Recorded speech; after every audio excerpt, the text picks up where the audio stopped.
Are you overprocessed, losing your hair, and looking for a new therapist? Well, the Stylist chair is where client confessions and declarations are made. The place where confusion is detangled, new shades of confidence is created, smudges are cleansed away, and edges are relaxed. Most importantly, it's the place where we gently cut away our unhealthy past and start the process of restoration, all in an effort to prevent further damage. My name is Koree Thatcher, and I am your creative stylist, restorative hair care specialist, and confidence coach. While creating a culture that cultivates the mind, body, and soul, I advocate for being intentional in your pursuit of confidence and personal development. I specialize in unwrapping the layers of low self-esteem and depositing high volumes of confidence.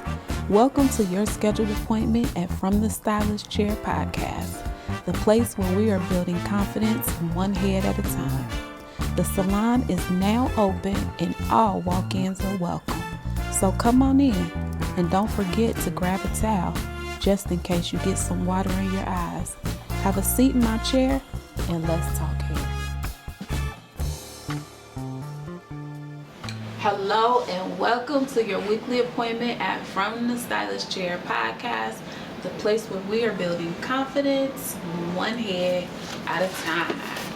Joining me today for today's episode is Miss Mary Wagner. Hello, Miss Mary. Hey, Koree. Thanks for joining me today. Thanks for inviting me. I appreciate that. No problem. So, I met Miss Mary right after we came out of quarantine, actually. Literally, probably within a few weeks, right? Correct. Of coming out of quarantine. Yeah. So, almost 3 years now. In a couple months, it'll be 3 years. And so, Miss Mary and I have a lot of interesting conversations that takes place in the stylist chair. We do. And so, Miss Mary is a pastor. Correct. I'm gonna go ahead and call her a genealogist and a historian in her own right. She is also a creator. So, what types of things do you? Well, let me back up. So, tell us, I know I just gave y'all a lead in of who she is, but tell us a little bit, tell the audience a little bit about you and who you are. Okay. Mary Wagner. I've been married for 46 years. Congratulations. My husband and I have 4 sons. I worked as a buyer for UC Health for 31 years.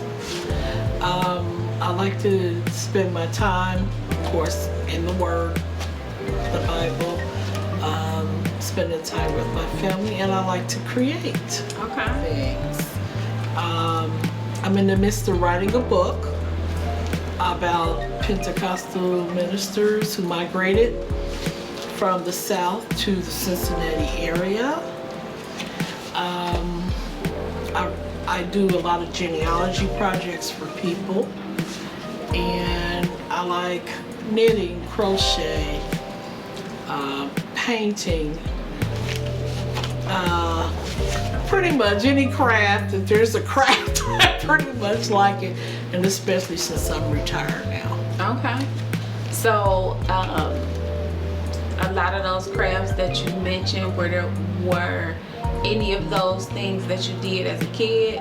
I did. As a matter of fact, when I was a girl many years ago, the big thing was knitting. Okay. And a lot of my classmates used to bring their knitting needles to school, and that was just so fascinating to me that you could take a string and make it into a sweater or a hat. That was just so interesting to me. So I asked my mom, please buy me knitting needles. So she did, and I learned to knit. I got teased a lot about knitting because people said that's for old ladies. Okay. And then when I got good, they wanted me to make things. Of course. Of course. And the same with crochet. I learned to do that. I just love creating things that come to my mind. And you know, I like to work on it, and I usually am able to make what I envisioned to make. Yeah. Yeah. So my favorite thing was what was the picture frame that you gave me? Okay. That's about brown faces. Yes.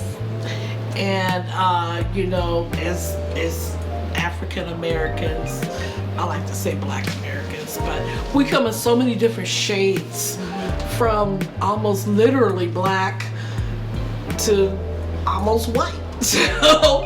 And I just wanted to celebrate that. When I was a child, it was very unpopular to be dark skinned, and I've always been very, very dark skinned. And in the 70s, Reverend Jesse Jackson and a lot of civil rights leaders, they said something I had never heard in my life, and that was black was beautiful, because black was always ugly. Our people thought so. And I just want to celebrate us, the different shades that we come in. We're all beautiful. I don't care how dark or how light we are. We're just beautiful. God made us beautiful people. So that's my project. I've made several projects. I've taken felt material, and I draw faces on them, and I add hair with yarn, and I've taken them to different places, and a lot of Black women love the concept of celebrating our shape, whatever shape we are. Okay. Yeah, that's my favorite. So, we are all about the different skin tones and the different hair textures. Yes. So I definitely love that. I really hope with all of the things that you have been creating that more people get to experience some of your crafts and creativities for sure. So what do you think you'll get to try next? Right now, I make books. I write books. And nothing is going to be on Amazon or anything like that. But I write books, and I bought the equipment to put the books together, to assemble books. So they're one of a kind. Books. And I do a lot of people's life histories or family histories, and I put it in a book, hardcover book. I decorate the front of them, and I give them to So collector's items. Collector's items they are, because they're unique. There's no other books like those. I love it. Thank you. I love it. You come up with all the things. And then she sit in the chair and she's like, I don't know. All of the things. That's Miss Mary. That's Miss Mary. We're working on Miss Mary. But no, I love it. I love it, because the one thing about creativity comes in so many different forms, right? Yes, it does. And so when people say, well, I'm not a creative person, I always say, I beg to differ. I beg to differ. We're all creative. Yes, we are. Yes, we all You are. just have to find where your creativity lies. Exactly. The ability to do something, what we think is as simple as work numbers. That's creativity. You know what I mean? Yes. It's the smallest of things. Yes. But just because you may not be artistically creative, you may not sing, dance, draw. Right. All of the visual arts. Okay. Love it. That doesn't mean that you're not creative. That's so true. That is so true. Right? God created us. He created creatures. Create is in all of those words. It really is. It really is. So we are creative. We Yes. just have to find where our creativity lies, right? Exactly. And so my creativity lies in a bunch of different places. Yes, it does. You're very creative. A bunch of different places, and it blows my mind, which is why I know it's not me. And so, as we were talking, waiting, you know, to kind of get recording, was taking some notes, and what did I say to you? You can't make this stuff up. That's true. Hence the creativity, right? Exactly. So, today's episode is titled 40 Volume. So I like to use salon language to get the point across. And so, it's my birthday, or my birthday's coming up, right? And so with that being said, what 40 Volume is 40 Volume is a stabilizer used to develop permanent hair color. Oh, okay. Okay? And so what this developer does is it lifts the hair to a higher level depending on the natural color and the texture of the hair, right? So the stabilizer, we call it peroxide, so it's 40 volume peroxide. Okay? And so peroxide comes in different levels. You can have a 5 volume, a 10 volume, 20 volume, 30, 40. There's even a 50 volume of peroxide, and I believe there's even some lower. You may even get a 3% of peroxide, right? And so what a 40 volume does is it lifts your hair color by 4 levels. Okay? And so it can make your hair lighter in color, right? Yes. It's strong in its lifting power, obviously, because to take your hair from a dark, so hair color is communicated in numbers. Okay. So you have 1 to 10. Okay. And so 1 being the darkest, 10 being the lightest, right? Okay. And so if your hair is a natural level 1, which would be jet black, if you use a 40 volume of peroxide, it's only gonna lift 4 levels. Okay. So you'll be between like a level 4 or 5, which is a medium brown. Okay. 1 being the darkest, 10 being the lightest, black, blonde, the middle being medium brown. Okay. That's the highest you're gonna get, right? And so just a little hair color education. So when people want much lighter colors, a lot of times they will potentially, like you hear people say, oh, I'm never getting my hair colored again because I went light and it damaged my hair. Well, the reality is it didn't damage your hair. The uneducated service provider Gotcha.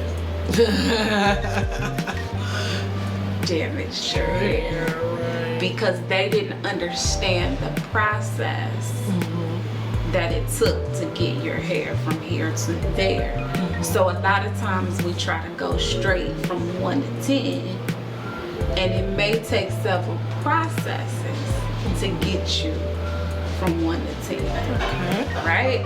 So to try to do it all in the same service is potentially damaging to the hair, especially depending on what you're using and your method of process to get you there. Now, can it be done in one step? It can, but you have to weigh the cost of what it's going to cost you to get to those higher levels, right? Yes. And so the reason also that it becomes damaging is not just because you tried to jump straight from A to Z, but also because the peroxide opens up the hair cuticle. So you have, the cuticle, it raises up when you put chemicals on it. Okay. So that it can penetrate into the hair shaft, right?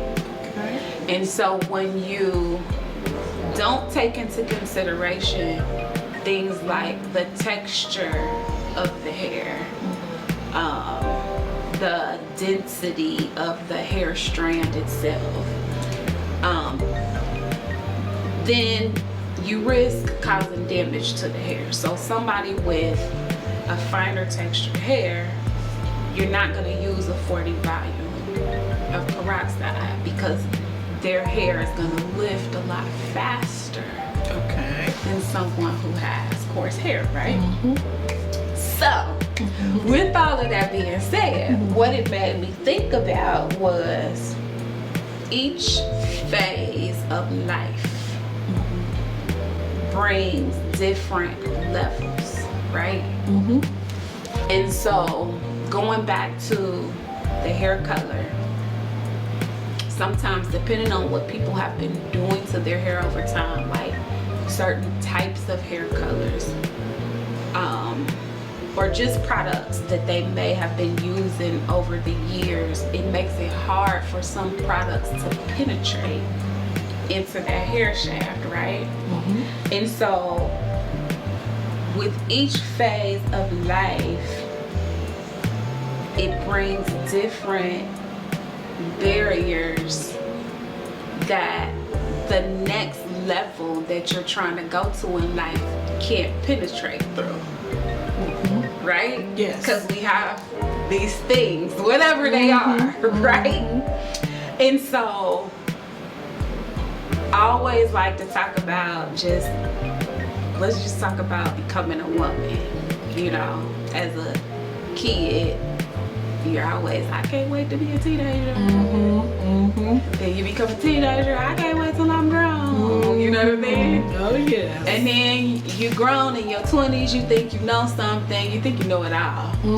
Right? True. And then you turn 25 and then you're kind of just like, oh, okay, this is this life, right? Like I'm doing this thing, right? Then you get in your 30s. I like to say that's the time where you kind of get to know yourself a little better, right? Correct. Because 25, you don't know. You think you know. True. But I think at 25, you're starting to realize you don't know, right? Then you get in your 30s and you're just like, okay, I'm learning a little something about myself. By the time I got my 40s, I was like, yeah, this is a different for me. It was a different level of boldness when I got into my 40s. It was just like, oh, okay, yeah, I know who I am, I know what I want, I know what I want to do, I've experienced some things. Because of the things I've experienced before, it's like, my tolerance level for some things might be a little low. So anyway, that's not our topic today, but that was my thought. And so, in my 40s, experienced a little something, and so today's episode, 40 volume, represents my journey through life, number one, and it represents my final 40s. Okay. My final 40s. I am turning 49 years old. And so, in celebration of my birthday, so If you've been watching this podcast for the last few months, because we launched in February, if you've been listening for a while, you will hear me over time just mention little snippets about my family history and just where I come from.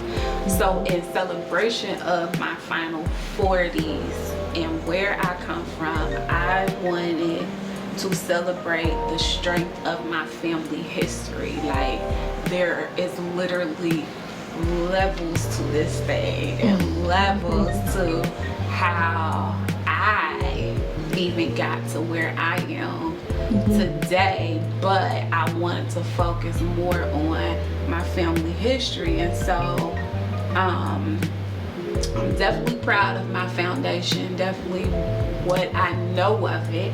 Yes. And without a firm foundation, we can sometimes find ourselves moving about aimlessly, and that principle can be applied to so many different things and areas of our lives, right?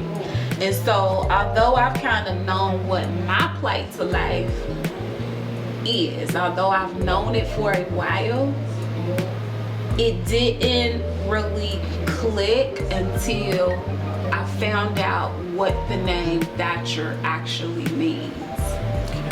And so I was gonna go ahead and say it, but I'm gonna save that to the end, so you're gonna have to wait to the end to find out what it means, especially if you haven't heard me mention it in a prior episode.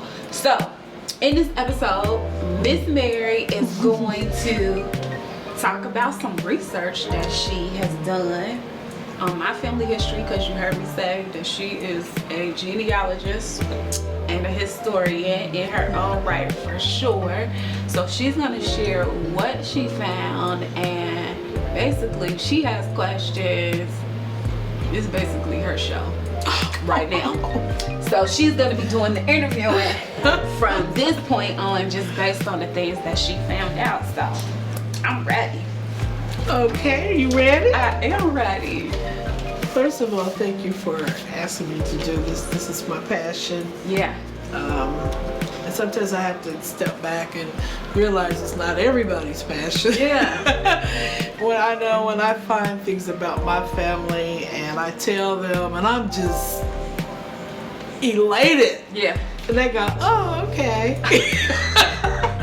It took me 10 years to find. Yeah. But you have a very exciting family. I enjoyed doing the research on it. I hope I found some things that you didn't already know about your family. And I can't wait till the end for you to tell me what Thatcher means. Okay. So, genealogy, online, is released, information is released, especially for the census records, only every 11 years. Okay, wow. So right now, the genealogy release, the latest release was just 1950. Okay. So anybody born after 1950 is still in the vault. Wow. So we have to wait. Now I just turned 68 like a few weeks ago, and so my information is not going to be released for 10 years. Okay. So I'm praying that God let me live long enough. I want to see me on the census record. Yeah. But so I looked up. I started with Ernest H. Thatcher. Thatcher, yes. And that's your great grandfather. And he was an interesting man to me. So he was born April 6, 1902, in Mount Sterling, Kentucky. Yes. And Mount Sterling, Kentucky is a very interesting place to me. Okay. The reason they call it Mount Sterling is because there was a lot of Indian mounds, Indian burial places. That's where they buried, and they showed all these, and they said apparently the Indians or natives had a unique way of burying their people, because when they dug up some of the mounds, the bodies were intact. Wow. I mean, all the skeletal things were intact, not bones thrown here and bones thrown there. And you know, that was a unique thing because Europeans did not bury their people like that. So I was reaching, I was saying, boy, that's pretty interesting. So when the colonists came, of course they took over, and some of them they destroyed some of the mounds. Okay. Desecrated, you know, the grave sites, which that's pretty hard for me to hear. Okay. So some interesting things about Mount Sterling is that's where Aunt Jemima was born. Oh, okay. The Aunt Jemima pancake lady. Yeah. Yeah. She was born in she was a slave. She was born a slave. And she cooked for, it was a high authority. I can't remember if it was the governor, the mayor, someone like that. And boy, he loved her food. Okay. Oh, she could really cook. So they wanted to create a pancake mix in which you just add water. Because before you had to put the eggs in, you put the milk in, you had to put whatever, you know, the things. So this company said, we're gonna make the pancakes, you know, that you can use with just water. They said, but we need a mascot. This lady, her name was not Aunt Jemima at birth. Her name was Nancy Green. Okay.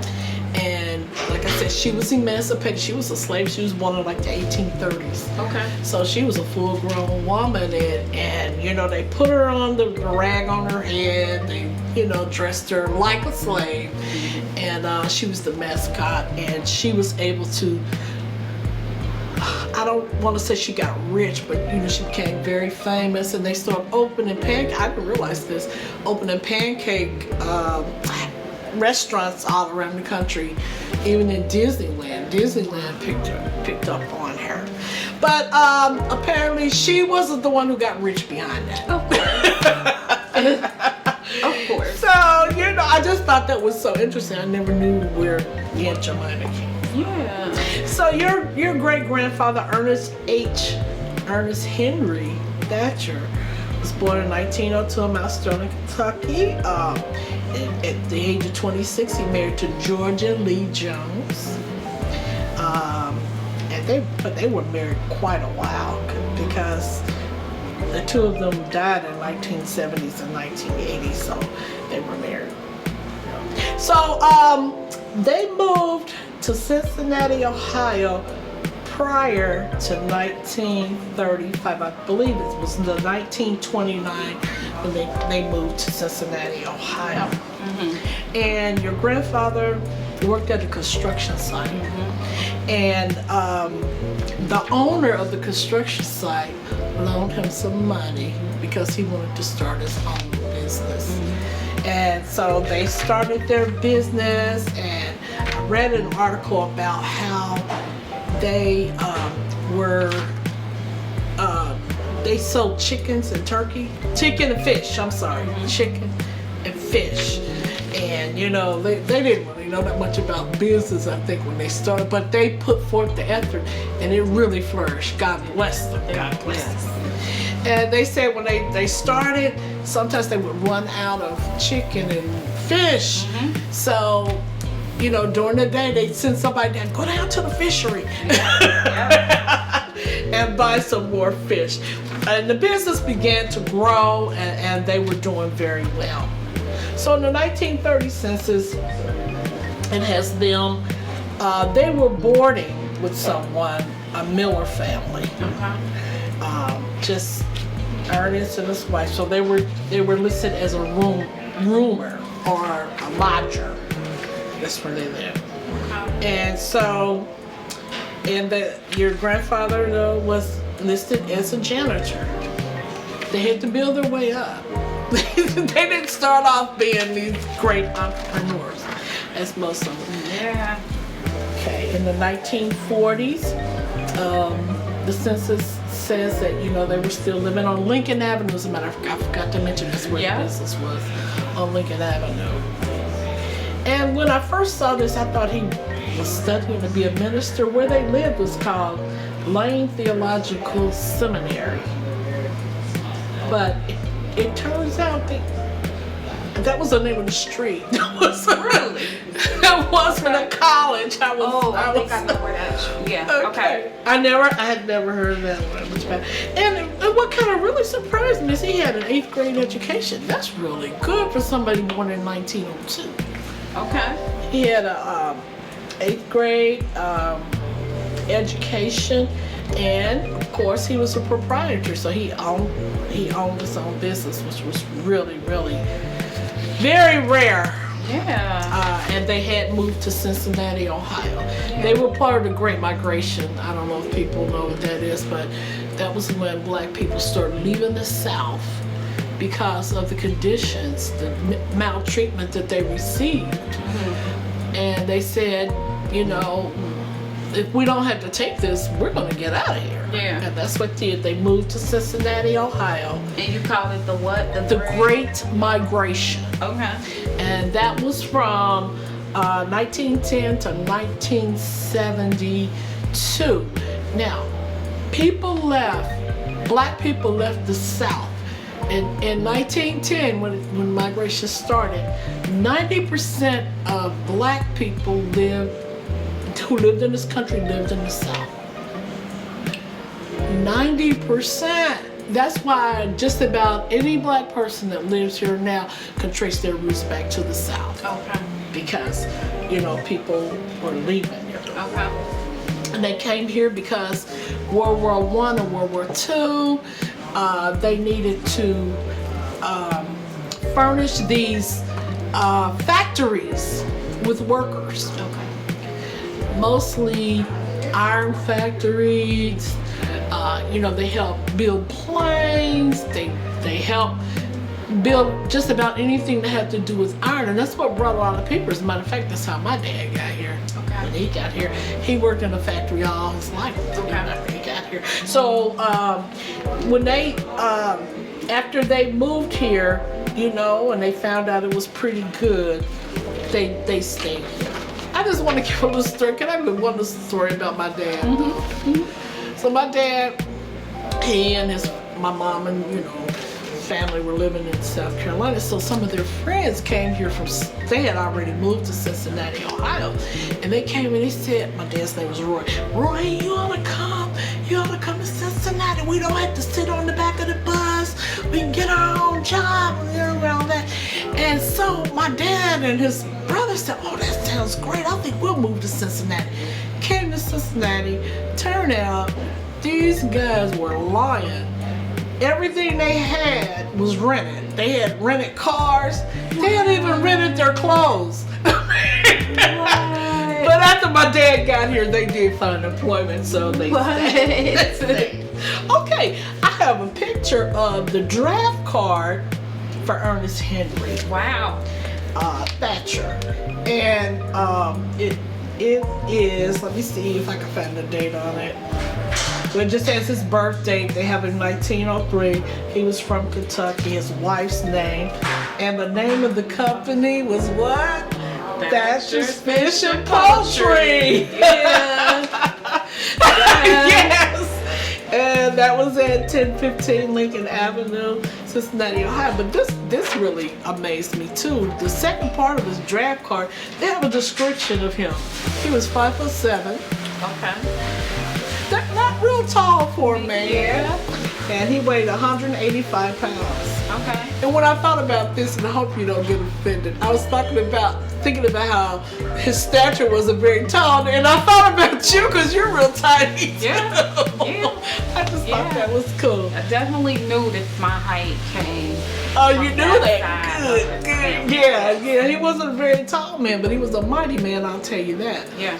Race Negro, eyes brown, hair black, and the skin complexion is considered dark brown. Mm-hmm. He had a scar on his left hand and on his nose between his eyes.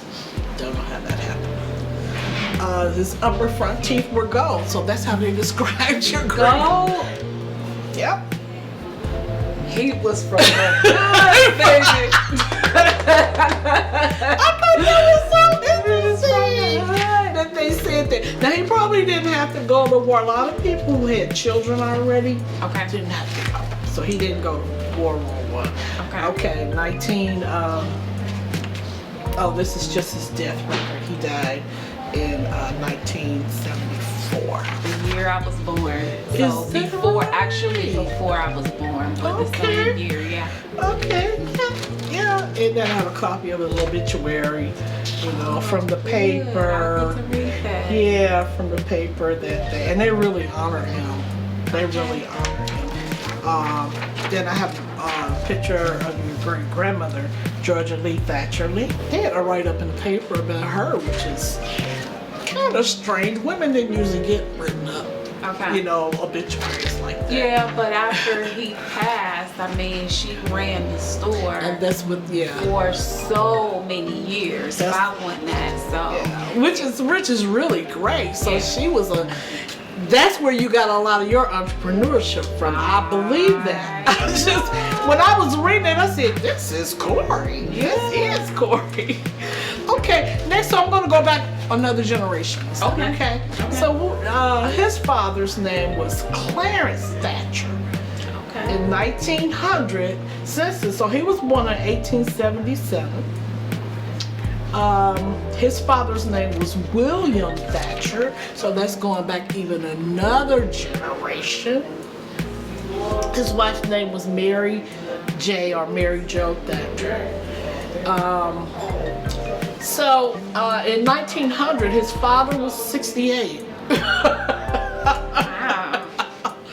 And his mother was 63, so they're kind of older when they had him, Yeah. apparently.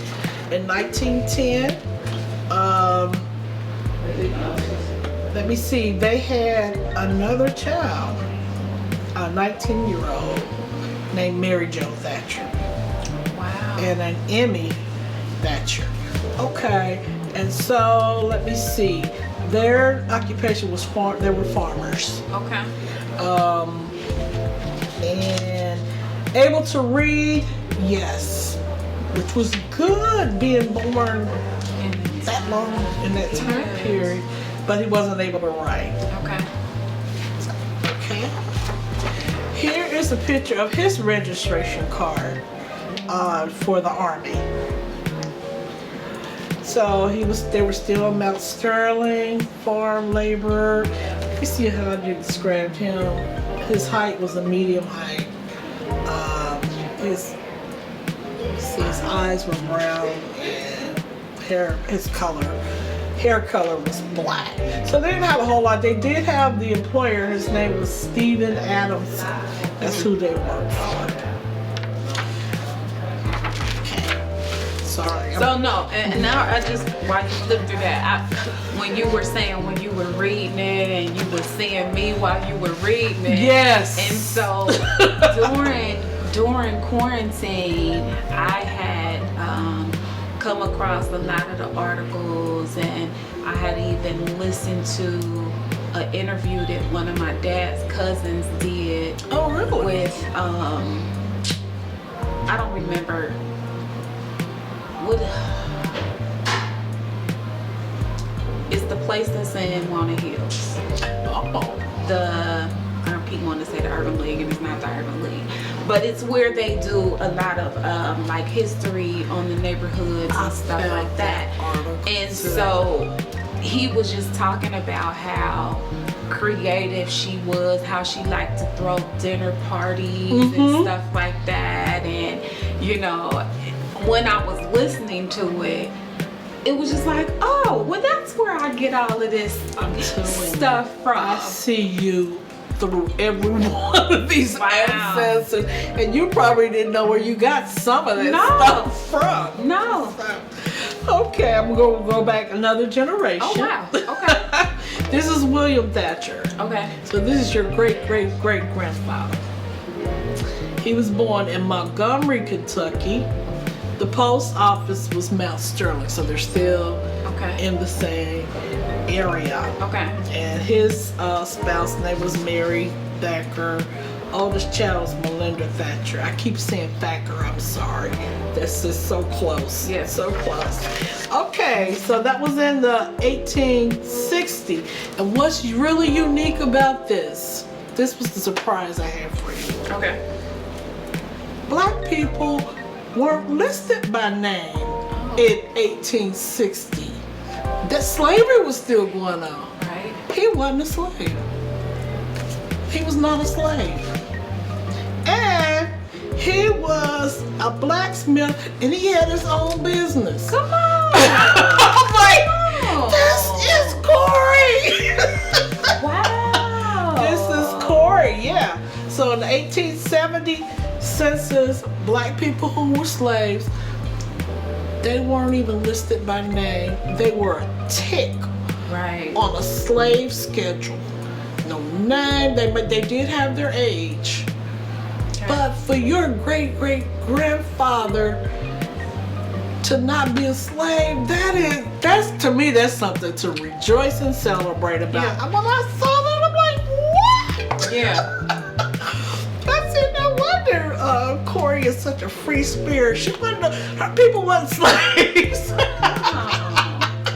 At least not that far. Yes, back. not that part. Yeah. At least not that part. But yeah, he was a blacksmith. He had his own business. I thought I had one, but I had a thing with his income. His income surpassed the average white person's. Really. He was not a slave. That just blew me away Yeah. when I found that. Yeah. But that's pretty much what I found on your family. You come from a fascinating family, and you are so much like every last one. of Isn't these, that Koree. something? That's amazing. Isn't that honey. something? Yes. I mean, it's something because again, when you talk about foundation and not even knowing where you come from, Mhm. and some people might listen to this and say, well, see, it's no way I ever find out where I came from for whatever reason, whether it was they were adopted or you know, they lost their parents at an early whatever. But even without knowing this information, me grasping on to the things that God has placed inside of me, Yes, ma'am. it's plenty enough. But the added bonus is knowing exactly where I come from. Exactly. You know, and like I said, it clicked when I realized, you know, what Thatcher means, and I'm going to end with that. But even just knowing the history of the great grandparents that I did get to meet, knowing that they were one of the first black-owned businesses in Cincinnati, and you'll hear my family say one of, because there is a running debate over whether or not they were actually the first or the second. That's amazing. But either way, that's history in itself. And I wonder if he knew that his great-grandfather wasn't a slave and that he was a business. Right. He may not have He known may that. not I have don't know.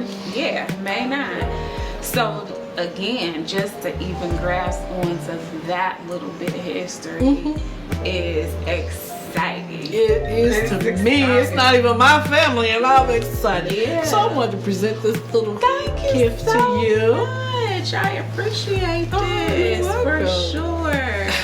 And so the other thing I wanted to mention to what you said, just even him starting his business, and it was his boss Yes. that gave him the monies, and I actually Yes. knew that Okay. it was $500. And so just to even think, like, definitely the dollar has a different value now than it did then, and you know, to be able to start something, whether whether his reason for building his business was because he always had a dream to, whether it was just solely for financial freedom because he knew he wanted to provide a different environment for his kids, whatever the case may be, the fact that he used that and was determined. That's right. Determined. And so Thatcher's Fish and Poultry, they lasted, I believe it was just a few months shy of 60 years. Yeah, that's what the article said, more than 60 Okay, years. so yeah. That is phenomenal. Yeah. You got a lot to be proud Yes. of. You really do. And so yeah, so the fact that they, to my whole 40-volume analogy, the fact that they worked, they built their way up. Yes.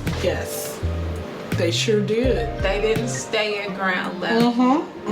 They worked with what they had, which I've mentioned in other episodes, and they worked their way up. Yeah. They didn't make any excuses. They got out here and did what They were did, supposed and they said in the latter part of years they weren't just fish and poultry; they were like a store. Yes, it was a grocery store. Yeah. And so my brothers and I and my cousin, well, one of my cousins, we all worked in the store. Oh, wow. And so our Okay. cameraman for the podcast, All right. you know, grew up cleaning and scaling the fish and packaging it up, and I worked the front, which is where the grocery store was. So I Awesome. stocked the shelves and I rang up the groceries. That is beautiful. And so that's what we did. Oh my God. That was pretty much our first job, to be honest. That was, yeah, our first job was working in that store. That's what we knew. I was so excited to do that. That Thank blessed you so me much. so much to realize that, you know, what your ancestors went through Yeah, and made a success of it. yeah. Awesome. And so thank you Oh, for you're welcome. doing this. This is such a blessing to even know. And so the name Thatcher means one who diligently works to build. Come on now. Get out. Tell me. So y'all fulfilled that prophecy. Come on. I love it. And steadily fulfilling it. Yes. Because it is my mission. It is my purpose. And although I did not have the privilege of having my own children, it is still my mission and my purpose to impart all that God has placed in me Exactly. to my nieces, to my siblings, to my cousins, Yes. to my friends, to anybody that not only I can influence, but to those who are willing to grab hold Yes. of what it is that He's allowing me to pour Tell out. them about their history. For sure. That should spark something, you know. For sure. It really should, yeah. So thank you You're so welcome. much. And thank you for giving me the opportunity to Yeah. do it. So I hope that you all not only enjoyed this episode, but that it will maybe spark something in you to want to dig deeper into your history, to find out, you know, these things that you love and have a passion for doing, and nobody else in your family does it. And because my mom, all my life, she just would smile and say, okay, girl, and would go with whatever.